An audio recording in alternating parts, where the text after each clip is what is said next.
All right, welcome to a special show. Today is Christmas Eve. So some of you celebrate Christmas, some of you don't. I'm not really religious. Who cares? It's still Christmas for some people, half the world or whatever. So uh, I think, people ask me a lot, by the way, and I didn't know if I want to get into this on today's show. People ask me what I think about religion and things like that. I steer away from religion and politics somewhat, and it's not for the reasons people think. But before I jump into that, let me say for today's show, I got something special that is so important for you to understand. If you get this one right, you'll be different than 99% of the world. And I mean different in a positive way. Most of the world is lost, especially when it comes to finances. If you don't believe me, just look at the statistics, right? People spend 12% of their life on average doing what they like financially or career-wise. Uh, Globally, whatever, it's something like half the world is still goes to bed hungry. All these problems that we are faced with on a holiday like this, right? Maybe you feel guilty. You've got all these gifts coming in, and then it's like, yeah, but what about all the other people starving and in need? And so, you know what'll change the world more than any other single cause? What will change the world will not be a new governmental system. It will not be a new president, prime minister, king, or queen. Prime ministers and presidents are generally reflections of the time. They may do some good and have some impact, but it's not that. That changes the world. It's people in mass. So large groups of people, we congregate in these things called countries. It's still composed of the overall quality of the individual parts. If you have a fancy car, on the outside shows Lamborghini or Ferrari, but the individual parts of the engine making up that car or driving that car are weak, it's not a Lamborghini. I had a friend, funny, took a car, like a cheap car, I forget what brand it was, and took a Ferrari little horse and put it on. And he said, man, I can go out on dates and girls, he said, most girls don't know anything about cars, so they think I have a Ferrari. And what's the saying go? A horse is a horse by any other name, or a rose is a rose, whatever. Just by changing the name or changing the exterior, you don't change anything of significance. So people want to change the world through, I don't know, the wrong thing. You know what'll change the world? These things to the right and left of me. Books. Not because they're books, but because ideas recycled through your brain, recycled through my brain, changing instincts. Remember, books alone only create thought. In and of itself, a book is worthless. Only if it changes instincts. Instinct. As I talked about, Confucius continually I wouldn't say harped on the point, but he made the point very clear. To change the world, you have to change the country. To change the country, you have to change the leaders. To change the leaders, you have to change the families that leader grew up in. To change the family, you have to change the father and mother. To change the father and mother, you have to change, he said, the hearts of those fathers and mothers. But he said, interesting, because he did the order differently than you think. He said, in order to change the heart, you have to change the mind. And he said, in order to change the mind, you have to change curiosity. So you're watching this show, whether you're watching live, listening in later, or watching a later replay. My goal here is not to get on camera. I've never needed that. I mean, that's why some people go, oh, Ty, I haven't heard of you. Yeah, because I was just doing my own thing, living life, being a businessman, my goal has never been to be, I was born in LA, but I never want to be a Hollywood actor or something like that. But I do see that there is a need for you and I, hopefully I'm not doing this alone, to invigorate the curiosity that is at an apathetic low in the world. That's what the books can do. Because in the books, you will find the stories of the reward. Remember this. You want to change yourself? One of the more popular subjects I talk about is persuasion, motivation. I'm not a raw self-help motivator. If you need that, there's guys and women that do that get on stage and jump around and have you jump around with them. And some of that stuff's cool. I've been to some of those events, and Tony Robbins is a little bit like that, and I like it. I'm not a hater, but that's not what I do. So you can't. If you need, that's why I sit in a chair. Not because I really have to sit in a chair, but because sitting in a chair represents taking ideas, having them flow through your brain into a instinctual change. Now, today, what I want to talk about that creates an instinctual change is based off, like I said, it's Christmas. And so I want to talk about the Bible. Again, I'm not coming at it from a standpoint of preaching or anything like that, because I did grow up in different, my mom went through different stages. I grew up around atheists when I was very young. I was baptized Catholic by my dad, but then never did much Catholic stuff. Then I went and lived with my atheist grandparents. Then my mom went through different stages as she was raising me as a single mom, and Christian and different types of Christianity. I lived with the Amish. Joel Salatin's more conservative, kind of Baptist kind of thing. The Amish are very conservative Christians. They're kind of like what Christians were in the 1800s. My mom became a hippie at one point, so New Age. So I've been around. I haven't tried every religion necessarily, but religion is a powerful force, and there's a lot of reasons why. And the reason I don't always talk about religion and politics is because what's my end goal? You see, you got to go, what's your end goal? My end goal is to change my instincts through good ideas and hopefully have a couple people tag along with me with the end goal of finding the good life.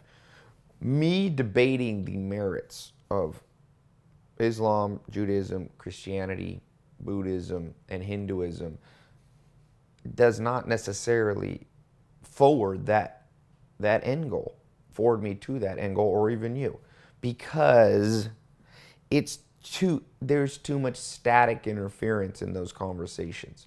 We defend as there's a Tilson fund, that's like a mutual fund, hedge fund kind of thing. They published a Harvard speech by Charlie Munger, and he says, beware of our lack or our hatred of cognitive dissonance. Meaning, when we don't know something, we will do our best to come up with an answer. And he said, we hold on to those answers, especially if they were hard fought.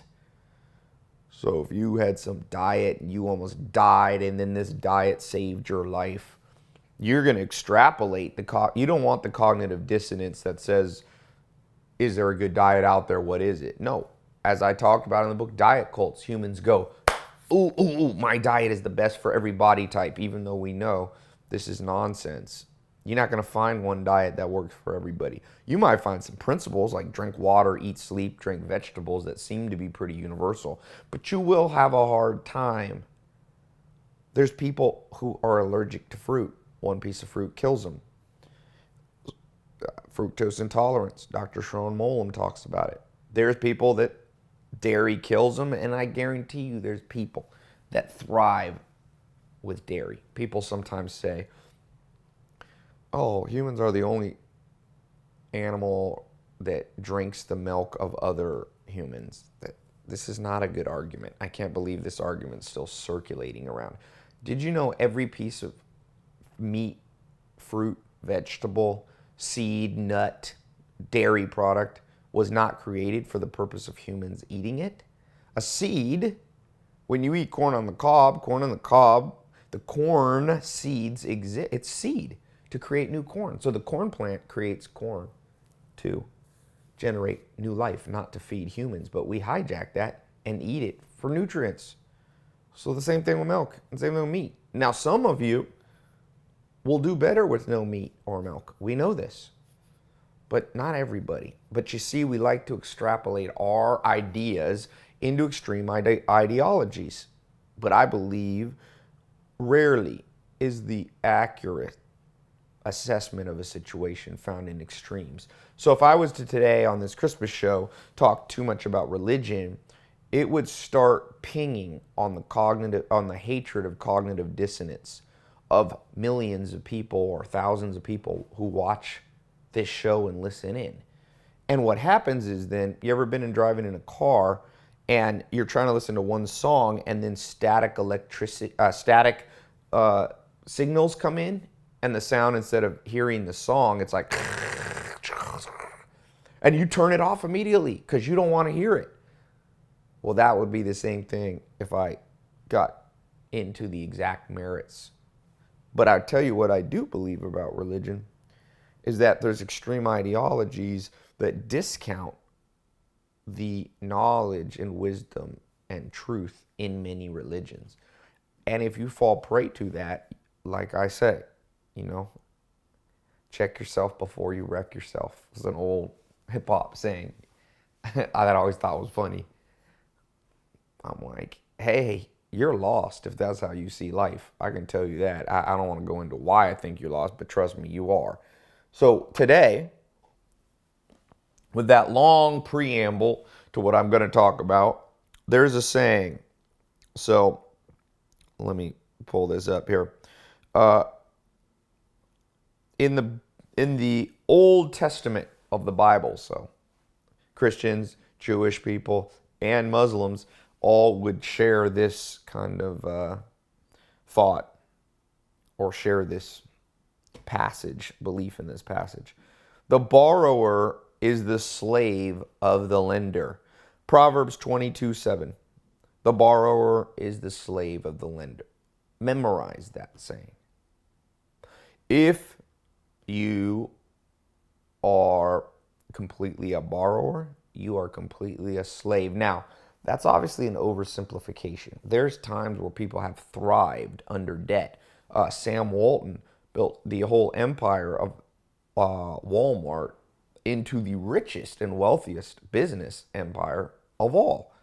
And he did it primarily through debt. I read he wasn't really out of debt till he was about in his late 50s, 57, I think. So certainly Donald Trump did the same thing. Real estate empires are usually built around leveraging debt. So I want to talk about, there's a certain type of debt and a certain mentality where you go from harnessing the power of leverage, which I believe there is a power to leverage. I don't want you to interpret this show as you saying, oh, I should not even ever be in debt. I should never have a credit card. I should never have a home loan. In fact, I had someone in my family that took that extreme ideology. They oversimplified based somewhat on passages like this. And they regret it later because it was I showed them on with a pen and paper and a calculator how they were misjudging the situation. So first lesson is, when it comes to the subject of finances and debt, don't oversimplify. Do you know why people oversimplify? That's why I did the preamble, the pre-talk to this whole point. Because we do not like cognitive dissonance. So we don't want an open-ended answer. Think about it. Let's say you ever dated somebody, or you're a little kid and there's a girl or guy in your class that you were interested in. Remember, you kids write little notes. Do you like me? Yes, no. It's just like a checkbox. But human attraction is nuanced. You can get in relationships with friends, business partners, family, love, where it's a romance, where there's a love-hate relationship going on. And your cognitive dissonance wants to go, wants to remove that doubt, wants to be like, oh, no, they love me. Oh, they absolutely hate me. Well, the world is full of gray areas. That's the first mark of a refined mind, the acceptance of gray areas and things we don't understand. There are probably, and I think most people would agree, some moral absolutes, throughout time, throughout history, throughout cultures. There are some things all people groups have generally tended to agree on.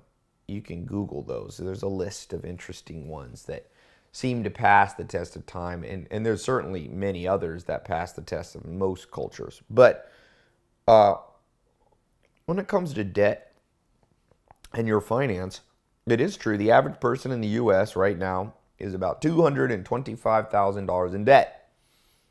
15,000 of that is credit card debt at interest rates of maybe 15%, relatively high. And most consumer debt, like credit card debt, unless it's for business purposes, is not tax deductible. 147,000 is the average debt on a house, and 31,000. This is going to blow your mind. $31,000 on student loans. Don't get me started on education system like that. There's something wrong. The way to look at college education debt is just like, let's say, a guy like Peter Thiel. Where is his book here? I don't know. I have it somewhere. Look at it like an investor. Good investors look for what's called 10x returns within reasonable time frames. So it can't be over like 40 years. So you, as an investor of your time and money, if you're deciding whether to do formal education or to buy a car or a house, buy something that has a 10x return in, let's say, 10 years. Meaning, your college degree that leaves you with even if it leaves you with 30,000 in debt, you probably paid more because you had other things you had to do. But let's say 40 grand. Make sure you think in the next 10 years you will net, by the way, an extra 10 times that, $400,000 in your bank account. If you don't see that math happening in the next 10 years, not over your whole career, good investors don't go, oh, I want a 10x in 38 years. And a lot of times when you see the math on things like college, they're looking at over a lifetime. That's too long. You got to look over a lifetime. You have inflation, which means the devaluing of the money. So maybe you make an extra $1 million, but if you do it over 40 or 50 years at 3 to 4% interest or cost of goods going up, it's not as much as you think. It's only 200,000 extra real increase in the money that you retain, the spending and buying power. So you got to look at it at shorter time frames. Y'all should don't know if you're going to live 40 years. 50 years. Life is short. As Seneca says, in our fears, we act as if we're mortal, and in our desires, we act as if we're immortal. That's a mistake, he's saying. So when you buy a car, this is the next thing. The average person in the United States, or the average family, owns owes in debt $30,738 on their car. Well, cars don't follow what I teach as the RRD rule.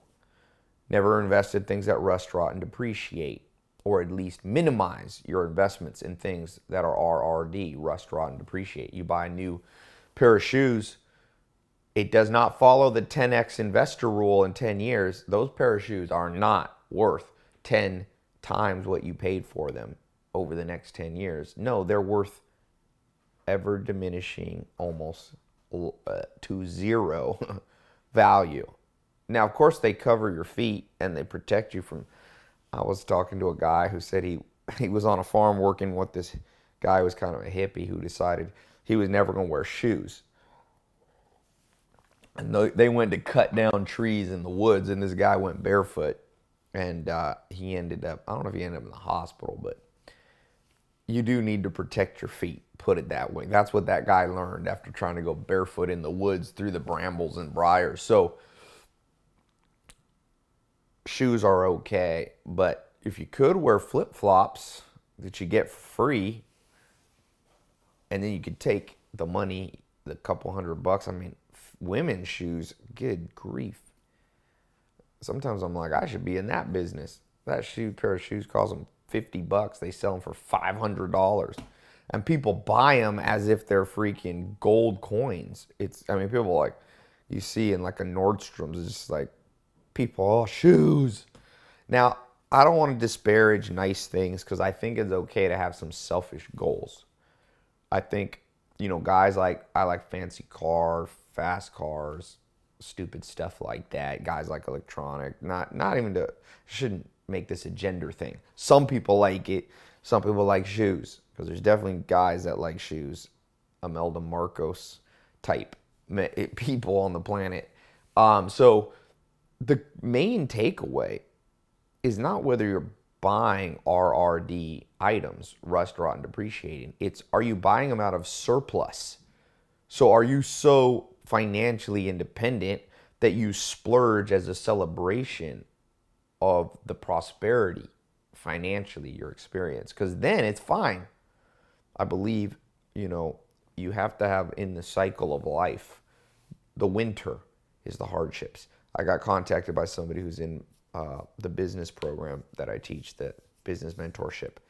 And he's like, hey, an employee died. One of my key employees died in my business.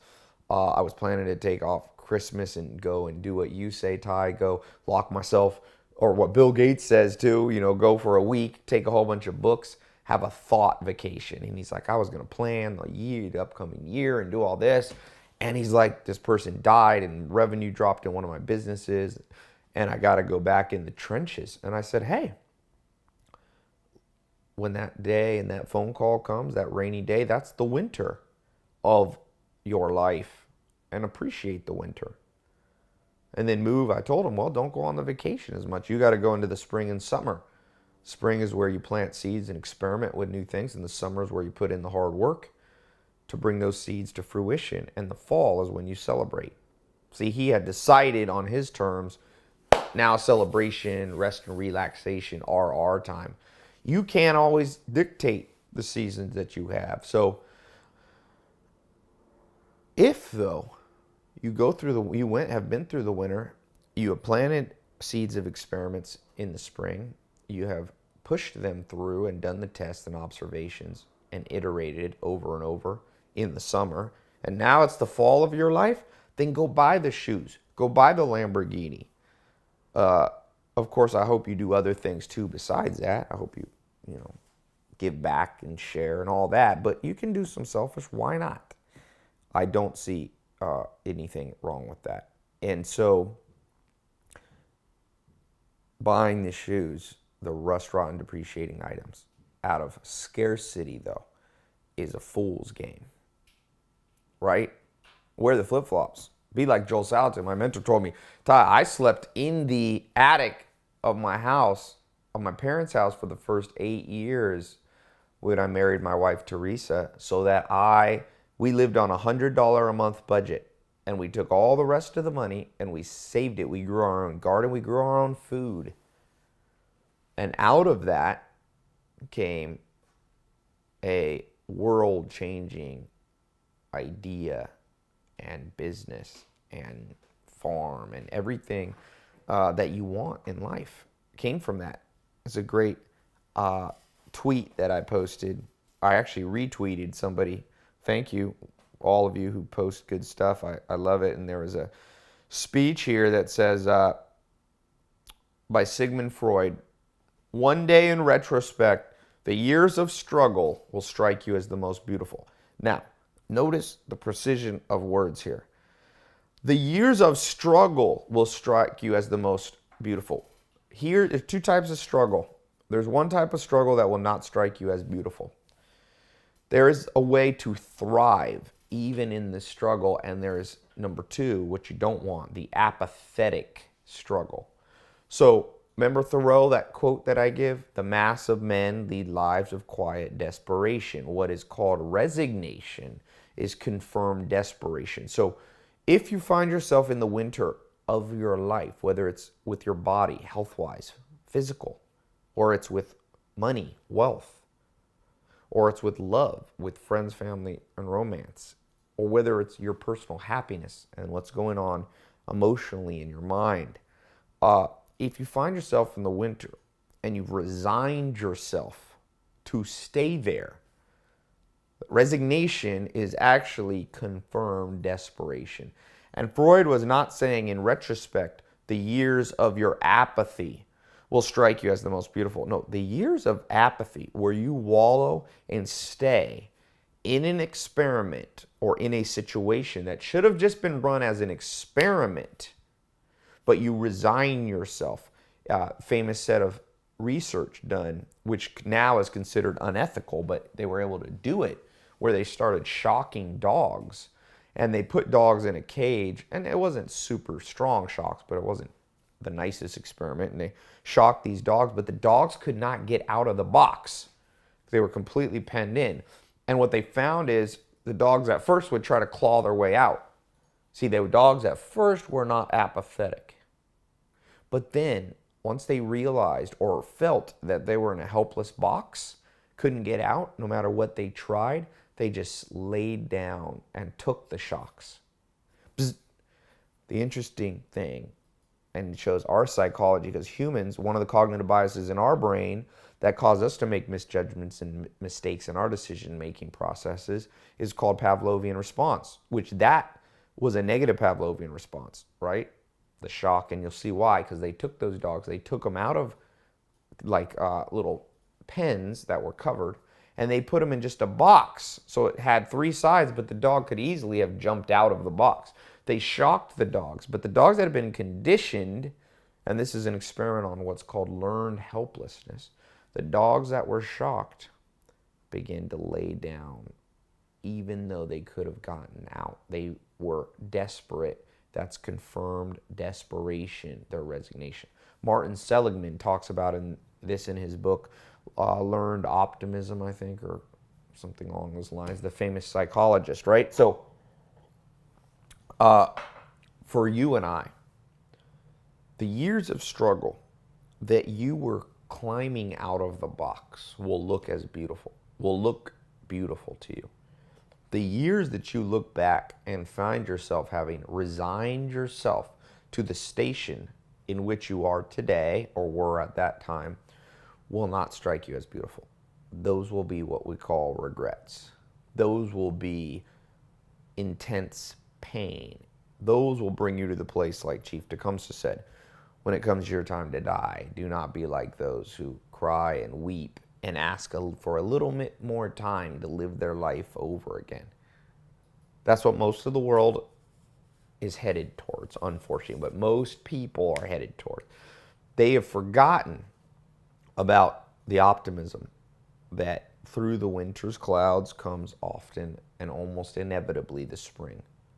If you can survive it, as Nietzsche said, what doesn't kill you makes you stronger. I'm not sure I completely agree with what he's saying, but the gist of it, I agree.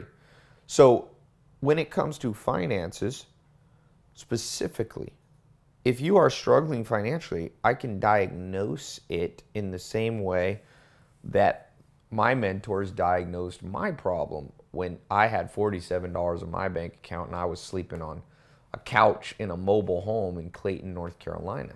That wasn't so long ago. So I've been through, and I'm sure I'll continue to go through the cycles if I live long enough. There is no winning and there is no losing except resignation. You see that in the dogs.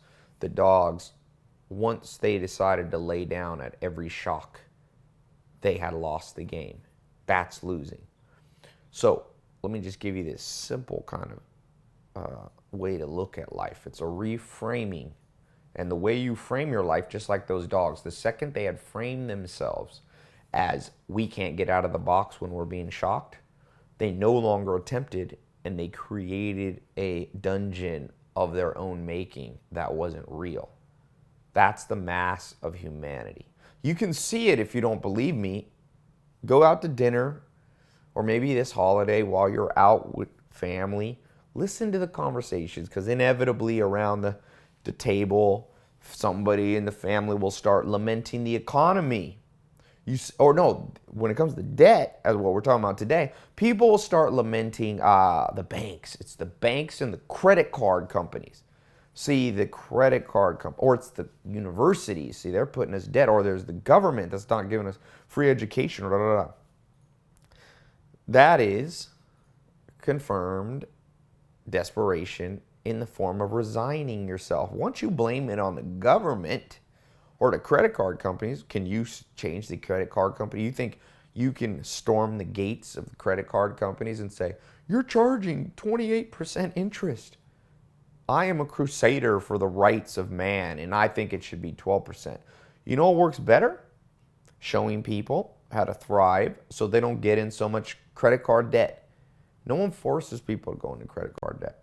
Now, I know there's extreme situations. I know there's maybe unethical things that happen here and there.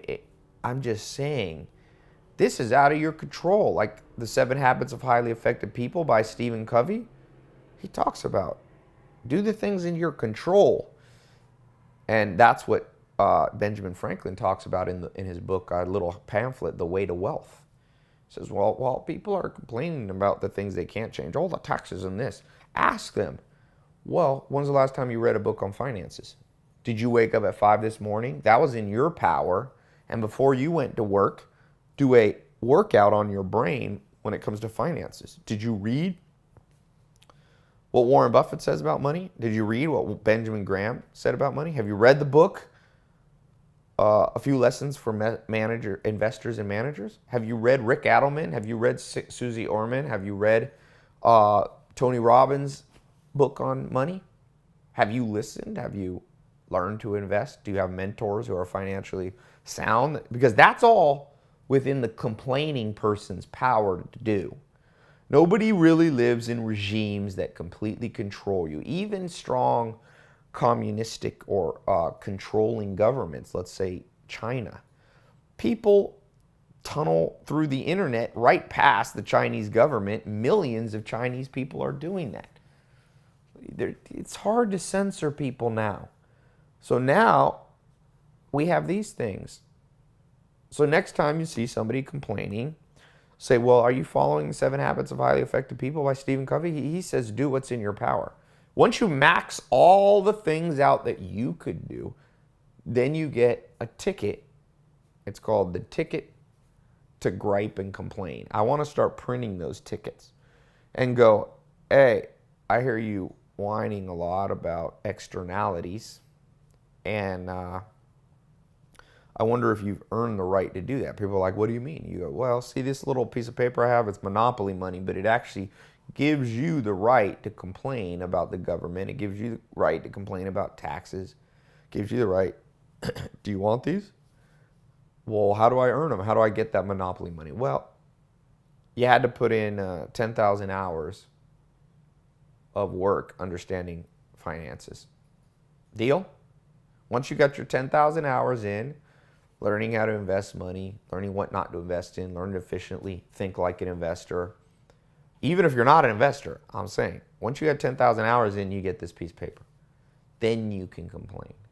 See, that would shut up most of the people. That would shut us up. Maybe you, maybe me, when I get too much in my head and want to go down the easy route. Remember, going the easy route is a law of physics. Kip Thornton, the great physicist who worked with Stephen Hawking, summarized Einstein's law of time warp. Says everything moves to where it ages the most slowly. You could put that in even more layman's terms by saying everything wants to move to where it's the easiest. Water flows downhill, not uphill, for a reason. It's following Einstein's physics law of time warps. Now, I'm obviously oversimplifying that, but it's actually true. If you live on the first floor of a building, you're aging at a different rate, more slowly than someone on the 6th floor. You know that? It might be microseconds difference, but you're still different because gravity pulls us down. Now, sometimes gravity pulls us to safety. In the case if you're on a first floor, you're a little more safe if you jump out the window than if you're on the 6th floor. But sometimes gravity pulls us down into what's easy. It pulls us in that kind of inertia towards entropy. And entropy is another law which everything energetically at an energy level is basically diffusing. It's basically going into chaos. If you leave your house and come back in 50 years and nobody lives in it and touches it, it will have decayed. The roof, the paint, there'll be bugs going around, maybe be raccoons living in it. It all tends toward decay. Your life, the reason you need the winter, spring, summer, fall, when it comes to specifically what we're talking about today in this holiday Christmas show, is about being a slave to the system financially, a slave to the lender. And the lender, by the way, people are confused. Do you know who owns credit card companies and banks? You're a lender like a bank only through the deposits of your customers. So when your brother or friend gets a loan from the bank, it might be your money that's being relent through the bank. That's why the bank can pay you interest on your savings, checking account, or CDs, or depository instruments, because they're reloaning your money. So before you get too mad at the lender, remember you're the lender. So if you don't like the system, you have a choice. You could stop using banks, but that's a dangerous choice. You put all your money in the mattress, well, you can get robbed. You can have a fire. You know, Evel Knievel, the crazy stunt guy, he kept all his money in a safe up, I think, in Montana. And he slept with a .357 Magnum handgun. I don't recommend that way. A lot of bad things. And even if you think you can protect your own money and not worry about fire and all this, if you put your money in a mattress, money deflates. The economy is always spending your money through the process we call inflation, meaning the value of your money goes down. The money you put in cash in a mattress, depending on the country you live in, could deflate at a relatively rapid rate. So you're going to always have to put it in the bank so that it can be relent out and recirculated. You want money recirculating in the economy. This has been proven to generally be a positive thing. Now, what I was saying is because of that process, you can't be mad at the credit card company because you're the credit card company. So before you go out and occupy Wall Street, occupy your own brain.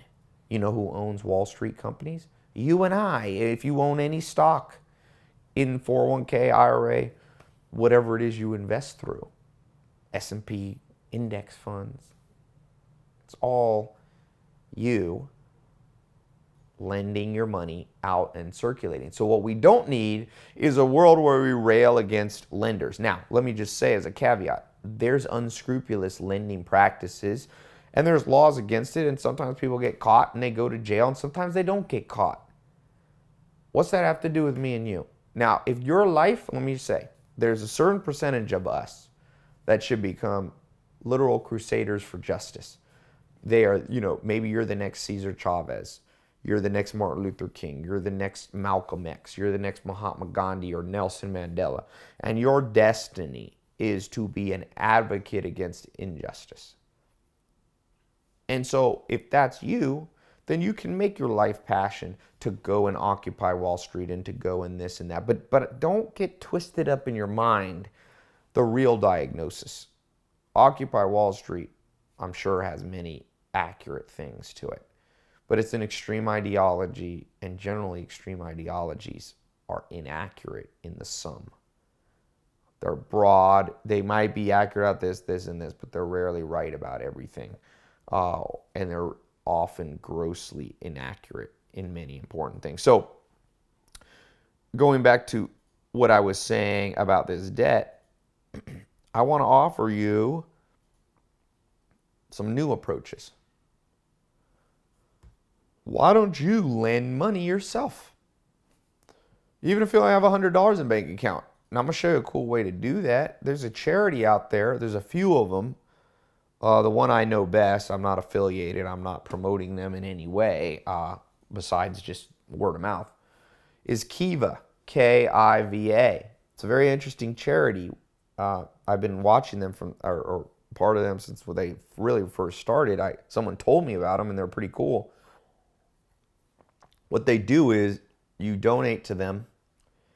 I think now it's a charity, like you can get a tax deduction depending on where you live, and they then lend out your money at, I think, no interest or very low interest to people in need who want to help themselves and their family and their community by starting a business but don't have any capital to do it. So that's a great place to start. If you can't join them sometimes, beat them. If debt is a nightmare for you, you become a lender and you do all the things that didn't happen to you and you watch what happens. There's things going on in the world. Like I said, I'm not superstitious. But there's some unexplainable things. Some people call that karma. I don't know that I believe in karma like most people do. It's not straight line. It's not like everybody who does bad has a bad life and everybody who does good has a good life. I wish it was that way. You can read in ancient religious scripts, many different ones, where it says the big question everyone has for God is, why do people who do good things have so much bad happen to them, and people who do bad have so many good things happen to them? So there's not straight line karma, but I do believe there's general inner workings of life that I don't get. But when I do them, I don't get the reason, but when I do them, it seems to. I think it could be very practical reasons. If you start becoming a lender, what are you going to learn? Well, you're going to learn how to read people and be discerning with money, because the second you lend out $100, now remember, when I say be a lender, don't lend out more than you can afford to lose. Principle number uno. Every time you lend money, there is a good chance you ain't getting it back. It's like Vegas. So when you go to Vegas, my friend says, Colin Cowherd, this radio sports announcer, says, only bet your beer money, meaning bet money you're not afraid to lose. So everybody has $10 you can bet on your kids or bet on your uncle. Say, hey, I'm going to give you $10. I want you to go open a lemonade stand, and you give me back my $10 plus $1. Nothing wrong with that. I opened a lemonade stand when I was 5 or 6. So it's going to teach you how to read people. So even if you lose your money, I'm going to tell you this. You know, Malco, that's the famous, or Mankin, I think his name is, the famous economist. He wrote one of the most well-known textbooks. I'm reading it right now. Mankiw, I think, Mankiw. Great book, by the way. Textbook, if you want to understand money. He says, economics is just people respond to incentives. That's it. The rest of the textbook is just commentary. People respond to incentives. So your brain will respond to incentives. When you give out $10 and you want it back, people ask me how to read people. I've developed my own personality typing system called PACE, P-A-S-E, and I use other ones like Myers-Briggs and all these DISC tests and Strength Finder and all that. But you want to know how to get good at reading people? Lend out money and lose your $100, and your brain will respond to that reward by tuning your brain to read people faster the next time. Number 2, you'll learn how to structure win-win negotiations and deals. Most people are in a win-lose scenario mentality. It's always I win, someone loses, or they win and I lose. But if you're a lender and someone can't pay you back, you learn to negotiate. Okay, you can't pay me back. I lent you $1,000. You can't pay me back. Well, why don't you pay me back $50 a month over this? Like, you learn. You're responding to incentives. I want my money back. You'll learn how to negotiate. That's a powerful tool. You'll learn how to do the legal stuff of drawing up a promissory note. And in doing so, and reading a contract one time, because you wrote it because you're responding to the incentive, hey, I want to write a good contract so I get my money back. Guess what? Next time somebody loans you money, you'll know how to read the contract. You see what happened in 2008 in the U.S. housing bubble crisis, and which led to a recession of epic proportions? Nobody knew how to read their documents. There were some unscrupulous lenders that had documents that didn't state it, but the vast majority of loans that people went broke signing were loans that were clearly stated. This interest rate is what's called an arm, an adjustable rate that it can go up with various, usually follows an index. It can go up with this index or this index. And people didn't know that because they had never lent out money. They had been like the dog and resigned themselves to, I know nothing about money. I meet people like, I can't do math. I was bad at math. Richard Branson was dyslexic. He dropped out of high school and said, once he started his magazine business, he said, you know what? I either am going to get good at math and be a billionaire or rich, or I'm going to resign myself to my dyslexia and be poor. And he rose above it. Let me just tell you this. If Helen Keller can get a sickness, a high fever at 18 months old, and then go from being born a normal baby to be born to move into absolute darkness from being blind, absolute, locked in from being deaf, blind, deaf, and in a way, that makes you mute because you can't talk if you've never heard. And then she rises to become an author and somebody who's remembered throughout the ages. You can overcome your ADD or your dislike of books or your dislike of math. It's all what Peter Drucker calls disempowering beliefs. You just disempower, I'm dyslexic. So now I don't mean to disparage and to denigrate a handicap you might have, because life deals hard blows to some people. Helen Keller was dealt a hard blow that you and I probably weren't dealt with. And I wouldn't want to be like, wow, I'll just get over it. Because no, it's not easy to get over. But yet, as Freud said, the years of struggle will be looked back at as the most beautiful. It's beautiful what people do. So it's beautiful what Richard Branson did, overcoming that. When most people just go, I'm not a numbers person. Never been, Tai. Well, okay. Then you resign yourself to be a broke person. Because I have rich friends and I have poor friends. And every one of the rich friends is kind of good with numbers, but not naturally. They made themselves good with numbers. So one of the benefits of you lending out a little money here and there is you go from the disempowered dog that lays down in the box to knowing how to read a promissory note. You'll also go online and you can learn how to do a mortgage amortization schedule. You don't even have to do them now. You used to have to do them with calculators. Now you just go to a website. Okay, I'm loaning this person $1,000 and I want them to pay me back over 5 years at 5% interest. You put it all in the calculator and it tells you the monthly payment and principal and interest he should make. That'll make you more sophisticated. You want to go up in the world. I talk about this. Some of you are in, this is a free talk I give, but if you're not in the VIP program that I do, it costs some money every month. But again, good things cost money. You get what you pay for. I hope that this free stuff that I do has a tremendous value, but I can give more value in the paid stuff. So I was talking yesterday in the paid program where I really have, hours to devote, and it's more of a set thing, and you move from here to there. You need that routine. It's like you can't just work out in the gym. Self-learning is kind of like most people in the gym. You get excited about it. You go, you do your membership, and you're okay, I'm signing my contract for 1 year. Of course, that usually puts you in debt, but whatever.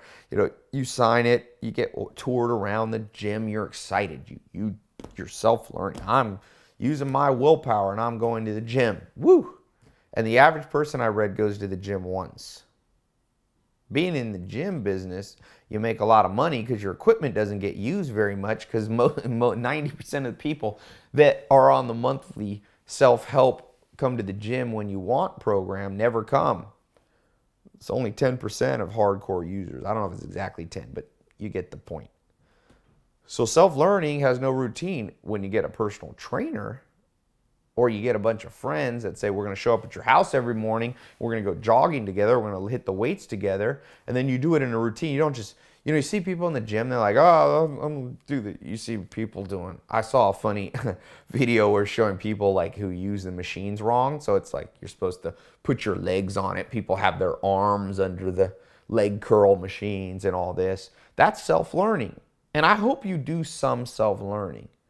But just understand, the real growth, the Arnold Schwarzenegger muscles, the Jillian Michaels, toned and fit body doesn't come from people just signing up to. It comes from a commitment to something and a routine and a quote unquote curriculum.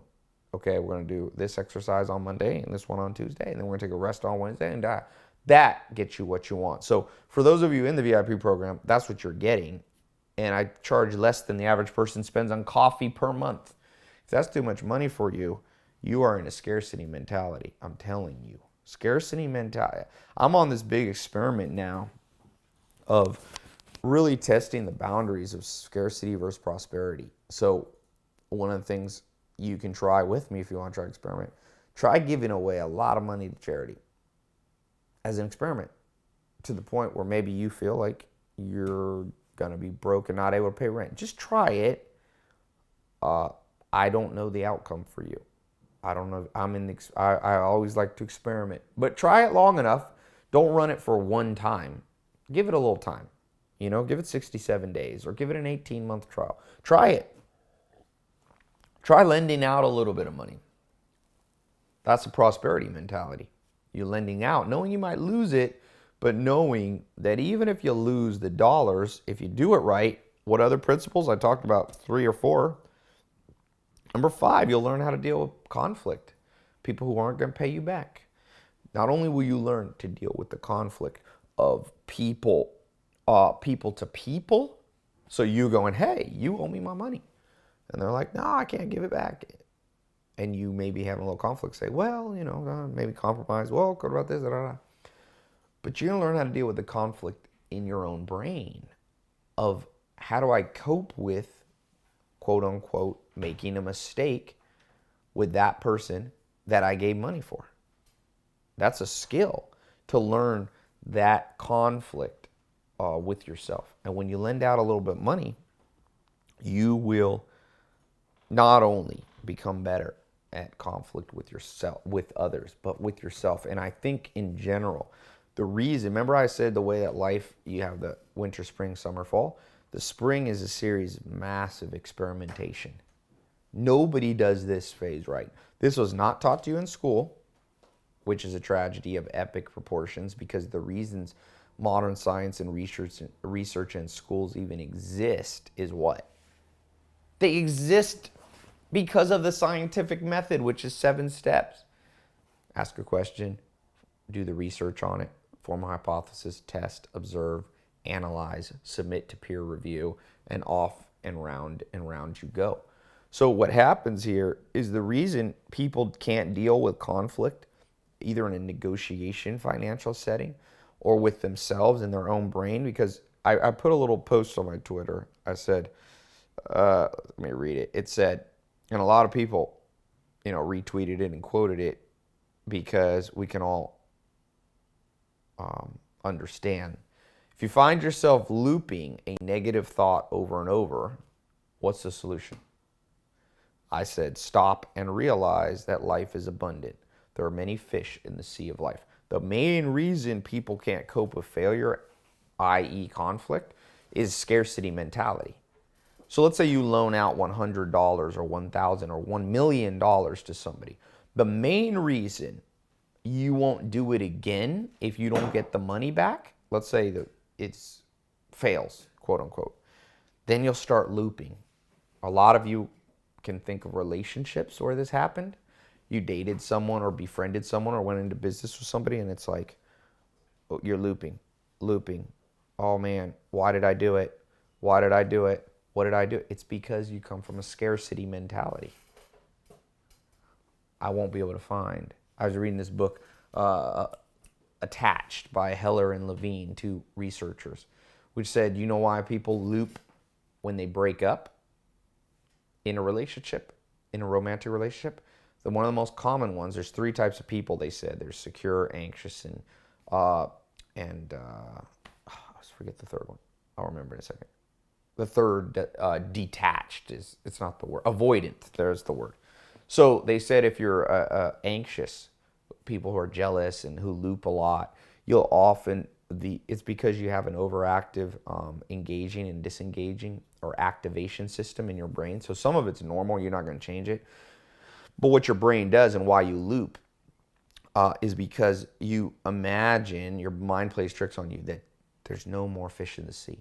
Oh, I lent out $1,000 and I'll never get $1,000 back. And lend out 1,000. I have a friend. He invests with an abundant mentality. So he'll give 100 to 250 grand to lots of businesses. 99% of them go broke and he never gets his money. But this guy's smarter and he's rich and he's young and he started from nothing because he doesn't loop as much. What he does is goes, there's more fish in the sea. I have more investments. And he hit one investment that pays him, whatever, $1 million a month. How's that? You lose all your deals. You lose $1 million lending it out. This is what venture capitalists do up in Silicon Valley. They come from an abundant mentality. They're not like, my one investment. Most people will stop. The average person in the world, I read something around this, 70% of people quit after one quote unquote unexpected event, i.e. failure. By the second one, like 90% or 80% of people have quit. And by the third one, you're left with a very sliver of the human population left continually trying something. But yet, how many people are rich in real dollar terms in the world? A teeny sliver. See, it's not coincidental that the sliver at the top is also the same size as the sliver who don't loop because they're abundant. Donald Trump, I love his story, $9.2 billion in debt. He made a lot of money.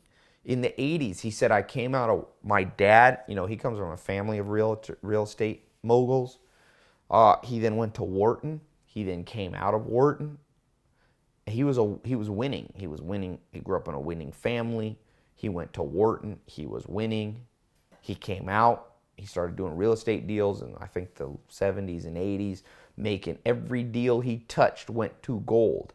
And then, of course, he got, he forgot about winter, spring, summer, and fall. He was always in the fall. He forgot winter comes. And winter did come. I think it was the late 80s, early 90s. Some recessions happened. Some banks called his loans. Started getting banks saying, where's our money? We want it back now. We want to recall our loans. And he went $9.2 billion in debt. Let me just reiterate what that number is. He was $9,000 million in debt. 9,000 million. You might say, well, maybe it was just real estate loans. He didn't have to pay it back. No, he had personally guaranteed $1 billion. So $1,000 million was his personal loan, and his other properties were leveraged at another $8.2 billion.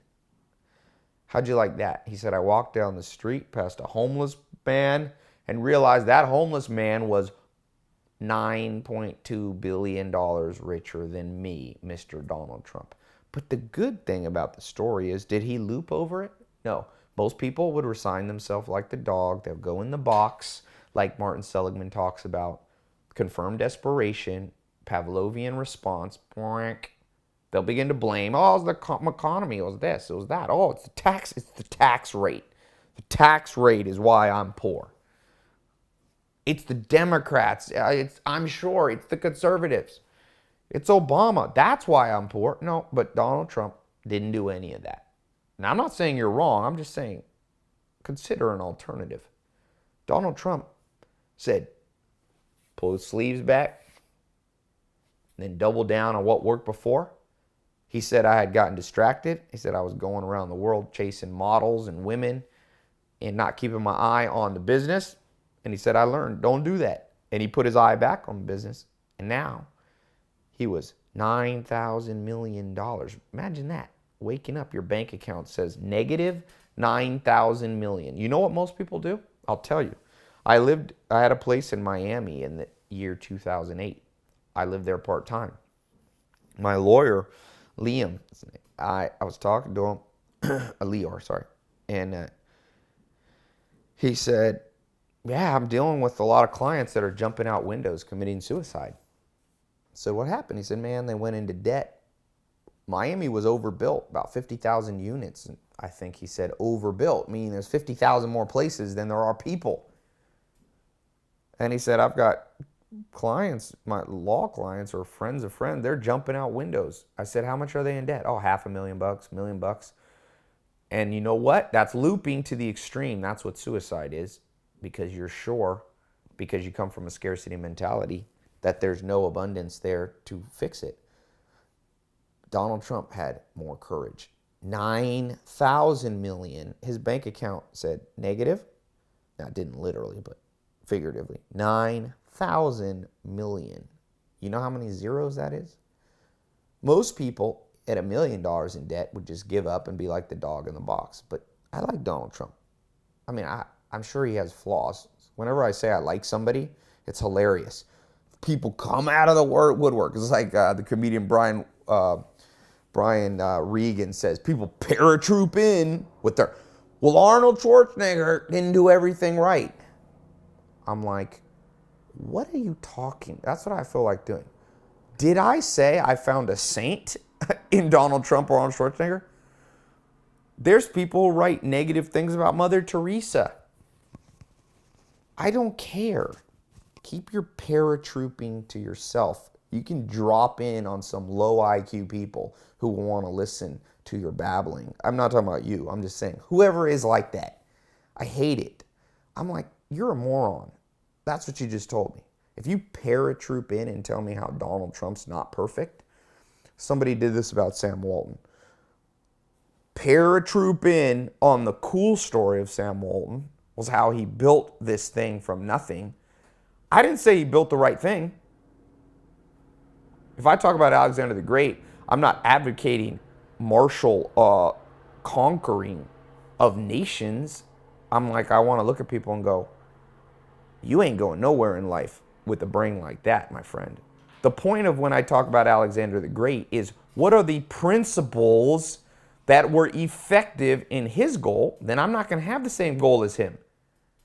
So my goal is not to pillage the world, but I like to know the guerrilla techniques he used. It's the underpinning of things like guerrilla marketing that you can use.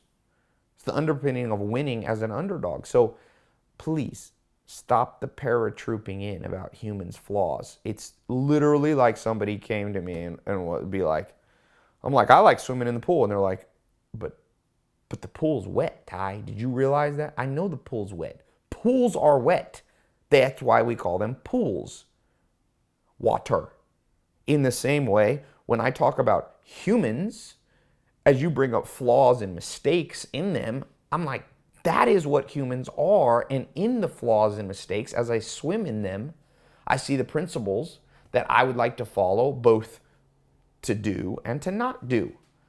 So reading Arnold Schwarzenegger, I'm in no way deterred by reading Arnold Schwarzenegger by the fact that he may have had a scandal later in life. Who cares? Going back to this Christmas theme, as Jesus Christ said, I think it's maybe one of the great stories in the Bible. Jesus walked up to a crowd that was holding stones, and they were getting ready to throw stones, a horrible way to die, and kill a woman.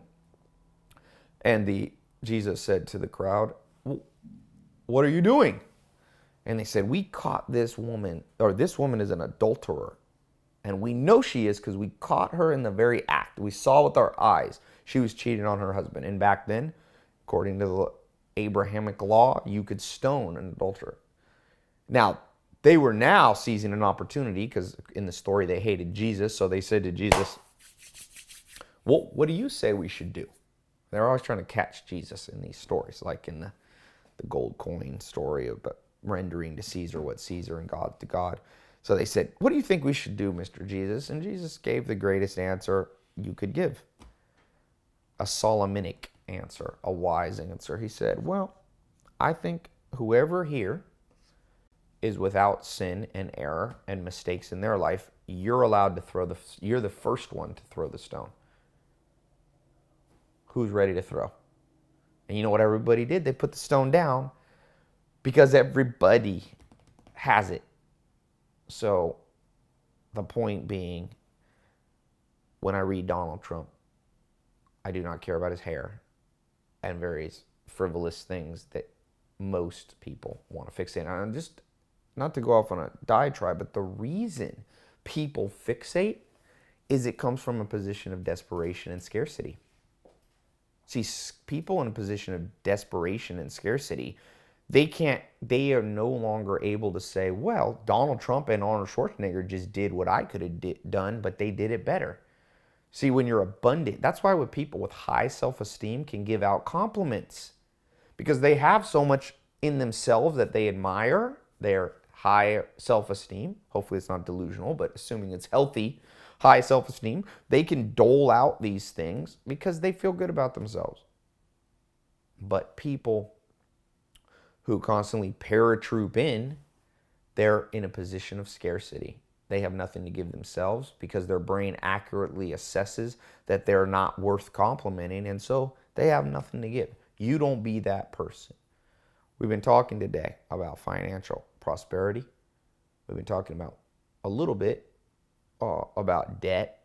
I didn't totally make this a financial conversation. I do more of the finance stuff in the business school that I have, the online one. You can access on your phone. And if you want to know more about that, you can go on my website. It's amazing the changes. People who never started a business, or people who work for somebody else, people who are entrepreneurs, just seeing revolution in their bank account, literal, practical money changing.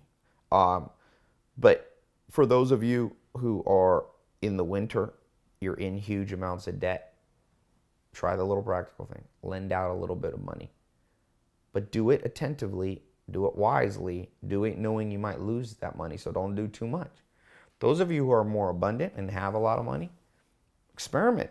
It's all an experiment. Just try to give out money. What happens? Maybe you'll find you don't want to be a lender. Great. Now you can cross it off the list of life. But maybe you'll find, wow, I can have a lot of positive effect both for myself financially and for the world at large by being someone who distributes capital.